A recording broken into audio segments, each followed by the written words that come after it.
My first ed camp, we went down the stairs and through the woods to get to the studio, and you just kind of sit wherever. And so I sat down and there was a speaker speaking, and they were kind of telling what the process was. So tonight, it's going to be a little bit of a mixed model, all right? We throw Post-it notes at them and they start writing, and then they bring up all their Post-it notes with their topics and ideas, and us as the organizers then arrange all of those different Post-it notes into topics. That was neat for me to see, because it was like, no, they're really taking what we say and we're really going to talk about those things, because, you know, we go to conferences and they say, we want your input, but they really don't, not all the time. So that was nice to see it in action.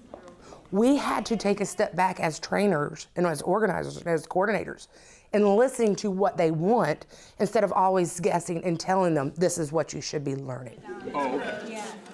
So using the term facilitator is a big no-no, and even using that word in a lot of teachers' minds, it brings to picture or brings to mind conferences where they are up in front of the audience presenting something with a PowerPoint and with props. But with something like Edcamp, there's none of that. It's all conversation, and so we started using the term conversation starter. Let them have their freedom to do what they want to do.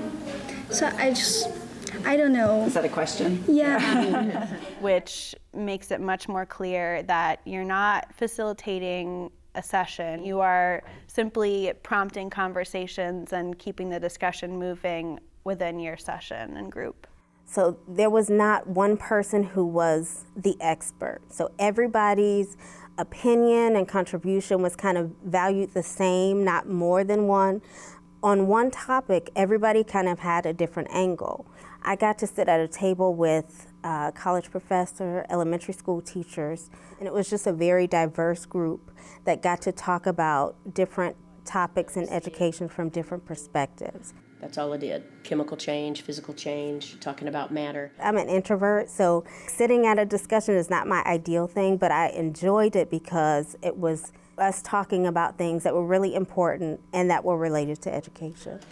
And then they get to earn that carnival piece. So we found that the sweet spot is really 3 45-minute sessions. Any longer than 45 minutes, and sometimes the conversation can die down.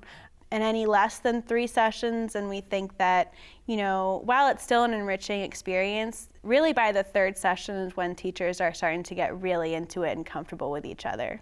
It's just light bulbs going off. You could see it, and we had teachers that were crying because they had such a challenge and they had gotten such a spot that they didn't know how to get out of.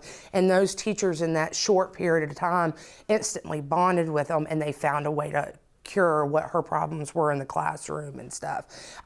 It was the fastest way I've ever seen teachers actually build relationships. It was a true partnership.